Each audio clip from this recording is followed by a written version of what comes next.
I say this to agents all the time, you don't have to be scripted. You don't have to get it right. If you make a mistake in the middle of a live video, just laugh it off and just keep going, because people actually resonate with that. We're all human. And I think the more real you are, the more that people actually appreciate it and connect with you.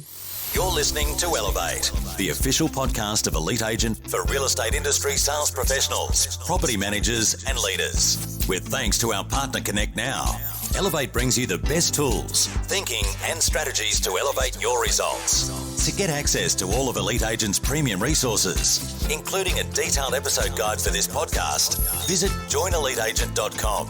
And for more information about how Connect Now can make moving easier on your clients, visit connectnow.com.au. Here is your host, Samantha McLean. Welcome to another episode of the Elevate podcast, where we delve into some of the most interesting minds in business and in real estate for the very best tips and strategies for you to implement to elevate your business. I'm Samantha McLean, editor of Elite Agent and host of today's show. My guest today is real estate coach and former lead agent Marnie Beauchamp. With more than 30 years experience in the industry, Marnie helps real estate businesses and agents thrive when it comes to sales and marketing, and we're going to be unpacking some of those topics today. So Marnie, welcome to the show. Hi, thanks for having me.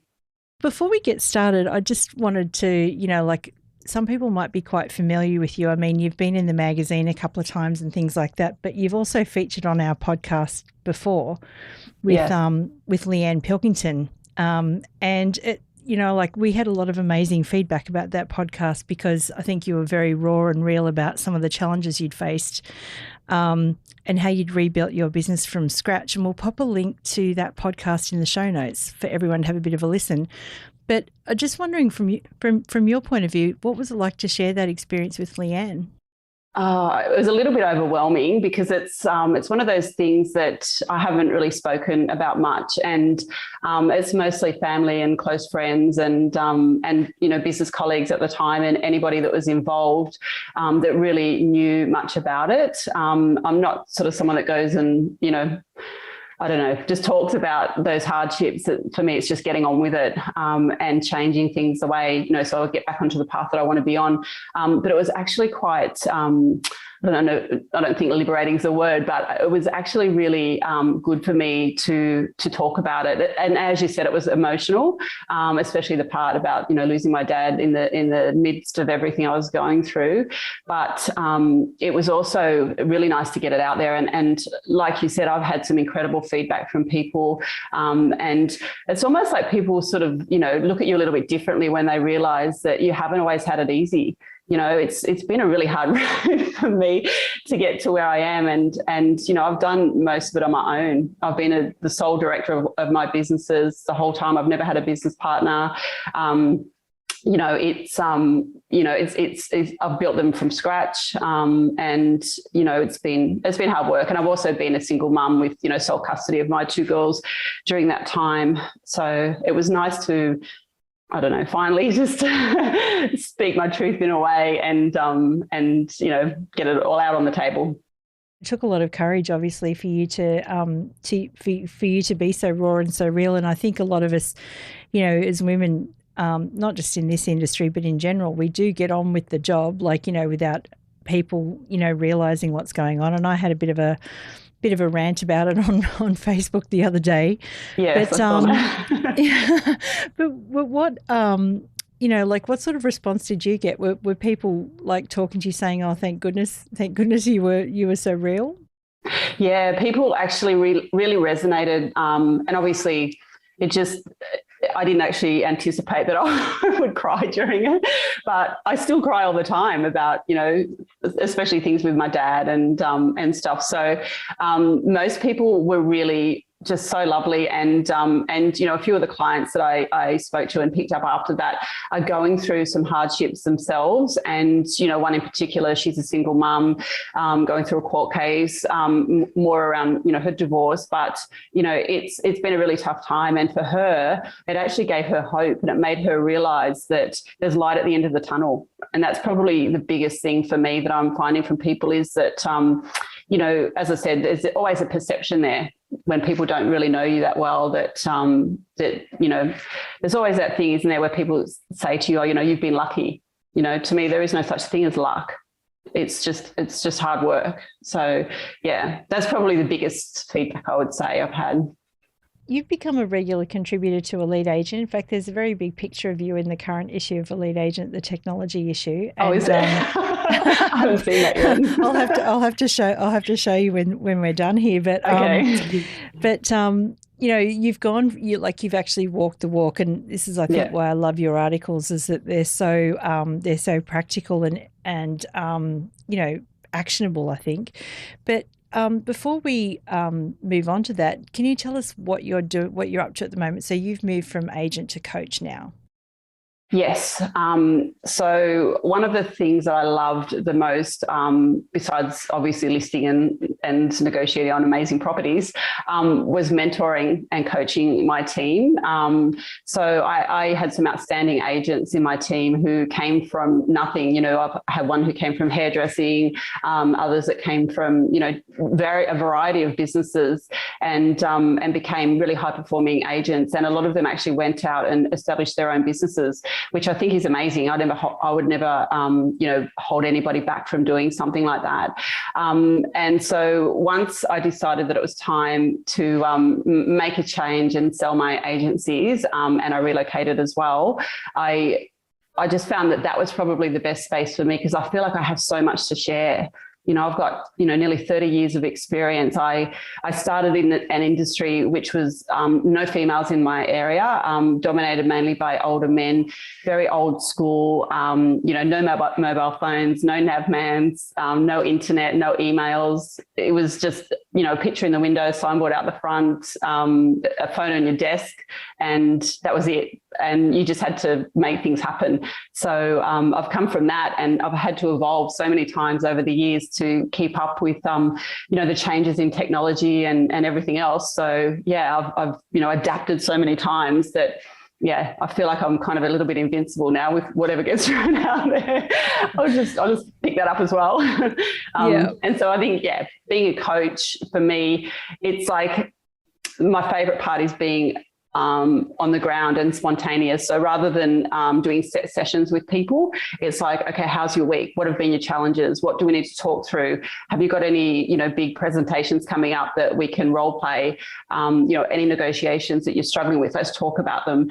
And, my clients know that they can call me anytime when they've got a challenge, like that. And that's what I think, for me is the best part, that I feel like I'm problem solving for them. Yeah, the whole role-playing thing is really excellent too. I think people underestimate the value of that. I think we did a top agent survey last year, and the top agents are always role-playing. So, always. Yeah. You can never do too much role play, and so many people start it and they might do it a few times and then that's it. But there's so much power in it, because every situation you walk into is different, right? People are individual. You're not going to walk into if you walk into a presentation and you sit down and you just do the same thing every time, you're going to come across a bit robotic. It's not going to be authentic. So for me, it's everything goes into it: the matching, the mirroring, the reading the room, tapping into your intuition on what it is that they want, and asking questions, just bringing them into the conversation and making it about them. The market's pretty interesting at the moment. Like, a lot of agents are reporting that they're sort of feeling a bit of a shift, that things are sort of slowing down a little bit. What sorts of things are you hearing from the clients that you're coaching at the moment? Yeah, that's the thing. There's a lot of agents that have come into the industry in the last 2 years that have never really had to negotiate as such. There's been so many buyers, they're just throwing out offers at them. It's almost like they've become, order takers. They're just, collecting those offers, keeping track of them and passing them on to the vendor and inevitably, getting the deals done. So the whole negotiation thing for a lot of the newer agents has been a bit of a challenge. And also, with properties being passed in at auction, they're not sort of used to that. So, what the process is following on from that. And then, obviously the other thing again is always lead gen. that's what I get all the time too. Yeah. Yeah, absolutely. So we're going to talk a bit about lead gen today, because both of your articles, the most recent one in the technology issue, I think, is really important skill for lead generation, and that's video messaging. So tell me how and when should agents and property managers be using video messaging? So there's so many ways that you can use video messaging. And for me, it has so much more power because, 55% of communication is nonverbal. So it's your body language, it's your eye contact, it's the inflection in your tone. It's not even what you say, to be honest. I think that's like 7%, makes up 7% of effective communication. And it's also listening. So when you've got them listening on the other end as opposed to reading something, it absorbs so much more. So by using video SMS, I find that it actually creates a much stronger connection and people are more inclined to respond to it and to resonate. So you can use it from doing follow-up on an open for inspection. So if you just, before you finish, you just do a quick video and you send it out to all your buyers. Thank you so much for attending our open home today at such and such an address. It was so lovely to meet you. We'll be in touch with you whatever day you do your feedback calls, this afternoon or Monday morning, to get further feedback on this property. However, if you do require any information or would like to organise another inspection over the weekend, please reach out to me. It's simple, and you can send that in bulk to all your buyers, and it feels like you're literally just speaking to them. We've got Easter coming up. Again, a really good way to get through to all of your database in a different manner is to just do a quick happy Easter video. Hope you have an amazing time with all your family and friends. If we can help in any way, please reach out. That's it. And you just send that out to your database. So you can send that to past appraisals, to, current clients. You can send it to all your buyers. It doesn't really matter. If you do it generically, it's just like they're getting something from you that's so different to what anybody else is doing. And, the whole idea for me with anything is being a standout agent. It's interesting because, again, we sort of found in our survey that video was a bit of an underused tool. So it's really interesting that, let's just say, like, I'm an agent and I'm sort of sitting there in front of you and I go, but Marnie, why can't I just send an email? Like, what would you say to that? Because everybody sends emails for a start. Secondly, they have to take the time, like if they're driving or they're going to take the time, they've got to sit, they've got to scroll through and they've got to read it. There's no personalisation with that. There's no authenticity. They're not seeing your face. They're not seeing your smile. They're not hearing your voice. So, you just don't want to be one of the pack. Yeah. You want to be different, purple cow. You want people to be talking about you. Yeah, I think the other thing is, yeah. Like for me, like if someone sent me a video message on my phone, I would be automatically smashing that play button. Whereas, like I've got 10,000 unread emails in my inbox. 100%, and I think I've got 14,000 at the moment. So I'm hearing you. It stands out, and as you said, you want to see what it is. You're interested, and sometimes I even get people sending me a video back, which is really cool. Yeah. Do you need any fancy tools? Like, are there any sort of? Is there anything that you recommend, or do you just recommend hitting that play button?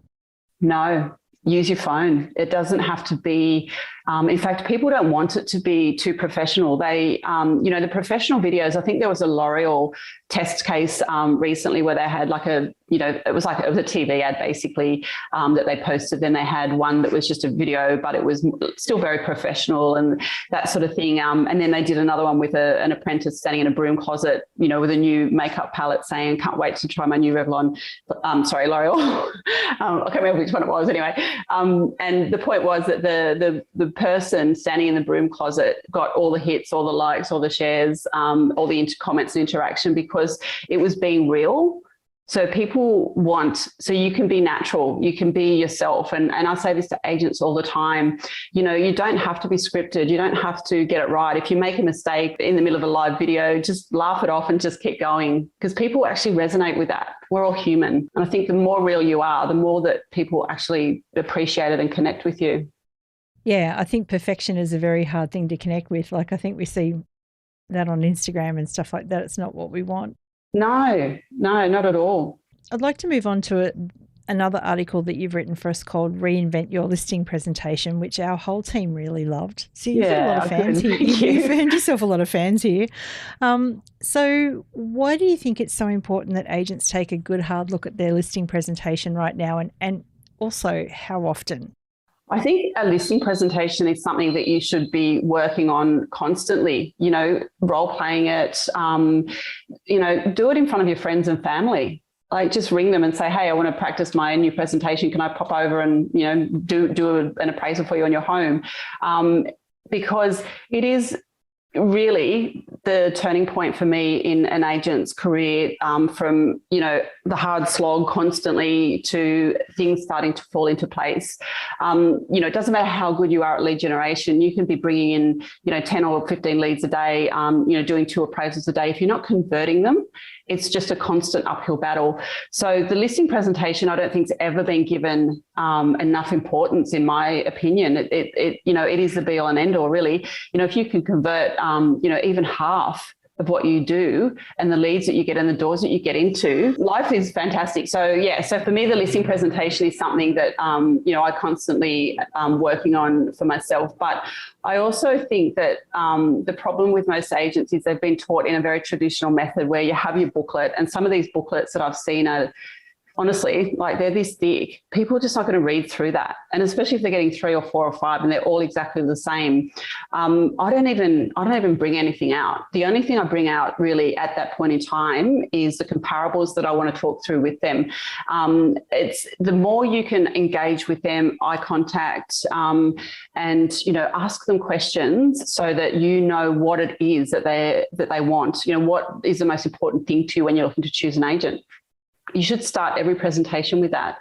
And then as soon as you know what that is, that's basically what you know that you've got to focus on and you've got to put time into. And if you ask questions all the way through, you're never going to miss the mark as to what it is that they actually want from you. Because they're going to tell you, So, so many agents walk in and say, oh, you have to sell at auction because auctions work. They may have had a really bad experience with auction and they're very tarnished with that. And another agent's come in and asked them, so what methods of sale have you, bought and sold with in the past, and what were your thoughts on that? And have you had any bad experiences, or do you have any questions around it?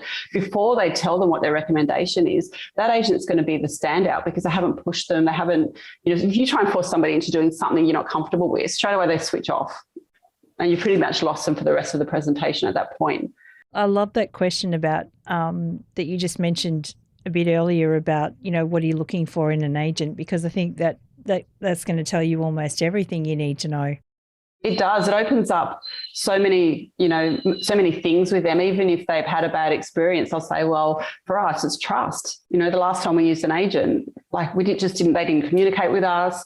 We didn't like them in the end. They tried to push us into this and that. Straight away, okay, well, you've got to work on all of those things and make them feel really comfortable with your level of communication. Ask them, how often do you want to hear from me? What's the best method of communication for you? Are you really busy? Do you want me to text you? Are you happy for me to, call you after every meeting or every day just to fill you in? If you just keep asking them things like that, they feel like they're on the same wave, you're on the same wavelength as them, and that you understand what their expectations are. Yeah, absolutely. Yeah. Let's just say we've had a really great meeting, and I like that. It's just a meeting. let's just say we've had a really great meeting, and and you're the agent and I'm the client. Yeah. And we've got to a natural conclusion of it. What is your favorite question to ask people if they're ready to go? I just say to them, so what's your time frame looking at? How soon would you like to be on the market? And if they say, oh, we really want to be on as soon as possible, it's like, okay, fantastic. We've got photographers on hand. We've got everybody pretty much ready to go. How would the 25th of March suit you for the first open home? So you just talk as if you've already got the business. And then it's just a natural progression to, okay, great. Well, 25th of March, when's the best time for you to do an open home light wise and that sort of thing. And then it's like, all right, well, and you sort of just naturally, get the paperwork out and say, look, we've just got a few things to fill out. And then we can have everything ready to go. We'll be in touch with you to confirm, the best times for the photographers to come through. So it's never a question, are you ready to sign? If you've done everything right, and as you said, you've come to that natural conclusion, you're so comfortable and you know that they're nodding and everything's, positive and everything, then you just move on to the whole process of the selling. spring selling, like, as we speak here, it's mid-March, but, we know when the 1st of April hits, it's exactly 6 months to spring selling. If you were still listing and selling right now, what would you be thinking of right now in this sort of April period? I think at the moment I think I would be looking at, ramping up the whole prospecting and the conversations with people around that. I've been a bit of a, people always say that spring's the best time to sell and whatever, but my years in business, my record sales have been in winter because everybody waits till spring. So you've got more competition on the market. There's really no more buyers in spring, to be honest. I don't know that people just come out in spring and say, oh, we're going to buy property now. So a lot of what I did was is prior to spring and just talk to people about that fact that as soon as if they wait until then, they may have more competition. So I actually listed a lot of property throughout winter and got fantastic results for that reason because they didn't, they weren't competing so much. So I would say to agents at the moment just to focus really hard on their prospecting now and not wait until spring to make those phone calls. Yeah, that's interesting too, because you might bring people to market slightly earlier as well, which is maybe better for your pipeline. It is, absolutely. So, the more you can move that pipeline forward, on a regular basis, the better. So, that and the fact that we don't know we never know what's going to happen in the market. But, when people are waiting, if they're waiting for spring, just because they think that's the best selling time, we don't know what's going to happen in the market between now and then. So, to me, if people ask me, I just say to them, look, the best time to sell a property is when it suits you, when everything falls into place and everything aligns for you, and it's the time that you want to go, not because it's spring. Yeah, absolutely. So we get all levels of people, with all levels of experience listening to this podcast, and always a lot of new agents in the industry. So if you are new to the business, what sort of tips would you have for new agents, particularly when it comes to things like listing presentations? I think find somebody in the office or out of the office that you like and that you trust and you feel like has a similar style to you, and get them to do a little session with you every single morning, a role play session. Brainstorm what your plan is for the day.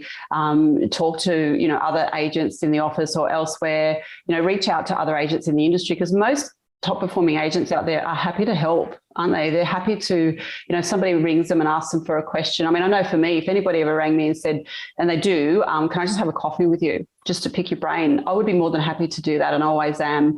So I think, for new agents, it's definitely just practice.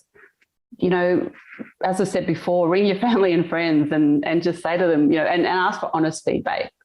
Just ask them if you can come and sit down and do a presentation to them, because the more you get comfortable being in front of people, and I always say it's harder to do things in a role play presentation and with people that you know than it is someone you don't. So if you can get really comfortable with doing that sort of thing, in a role play situation or with people that family and friends, it's going to be much easier once you do get in front of people.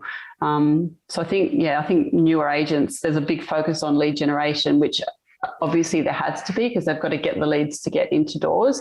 But, the more comfortable you are with presentation, the more naturally it comes to you when you're actually doing lead generation as well, because you're asking similar questions. Yeah. So let's talk about lead generation briefly, because again, there'll be a lot of new agents listening in, and we've sort of given people a few ideas with video, text and things like that. But what do you think, or what are you hearing out there is the most effective way of generating leads, particularly if you're new? That lead generation has changed so much over the years. I mean, as I said, when I started, you had to pick up a phone and you had to ring people because it was the only way you could actually connect with them. These days, it's so different. In my opinion, the days of cold calling and things like that, are pretty much, if they're not already gone, they're going, because it just annoys people, and most people don't pick up their phones anymore. So for me, lead generation is very much working with people that you already have. Networking is a big thing. Community is a big thing. dealing with people that have already expressed an interest in real estate by coming to your open homes. They may have inquired about property. Even inquiries, when you think about a property within the office, there might be a principal or another agent in the office that's got a whole load of inquiries that they just don't do anything with. If someone's new, ask them if they'd mind you contacting them, because, inquiries get answered and then that's it. They kind of just go if that property doesn't suit them or whatever, but that person quite likely has a property to sell or is still interested in buying something. So I think the actual inquiry, as opposed to the database, if they're not being put on the database, is a new opportunity. Besides that, social media, I think doing videos, becoming so recognized in your area is a big thing. Obviously there's plenty of social media marketers out there that are very experienced in tapping into the right market with ads for appraisals and things like that. But if you don't have the money to put into that, just be active on it, but in a really, strong, positive way. I think the more videos you do, the more people feel like they get to know you. And, if they are looking at selling, it's like, it's just that facial recognition, and also the fact that they know that you're in real estate and that and you're top of mind, I guess is what I'm looking for. Yeah. So moving into the rest of this year, if you had to name your 3 top skills for an agent, going through 2022, because we know that, things have changed and COVID has changed everyone's behaviour and all of that sort of thing. If you were to name 3 skills, what would they be? So definitely in the listing presentation. I think that's something that every agent needs to hone really well. The other thing is networking. I feel like a lot of agents don't network enough, and yet, you're going to get so much leverage from people around you if you just give. It's all about giving for me. And so, if you're networking and you're joining community events and things like that, you have that cross-referral thing. So I think networking is a really important thing, especially for junior agents. And the third thing would be, yes, getting good at video. Yeah. Getting really good at video. Yeah, absolutely. Well, I think it's an amazing skill, both on social media and one-to-one, as you've sort of beautifully demonstrated today. So I just want to say thank you for coming on the podcast again and sharing your knowledge with us. Obviously, it's been incredible. Sure. It's been incredible to actually listen to you bring those articles to life. But I do ask this one question of all of our guests, and that is, if you had one key piece of advice or one final actionable point that you'd like to leave everyone with, what would it be? Do some role play every day. Yeah. Every morning, start your morning. We have a little power up session every morning, and you just talk, plan out the day and that sort of thing. But yeah, if you can find a buddy, an accountability buddy that's going to keep you on track, and that you can role play with every morning, it just continually hones your skills. Yeah, fantastic advice, Marnie Beauchamp. Thank you so much. Pleasure. Thanks for having me. We hope you enjoyed this episode of the Elevate podcast, with thanks to connectnow.com.au. Don't forget to get access to all of Elite Agent's premium resources, including a detailed episode guide for this podcast. Visit joineliteagent.com.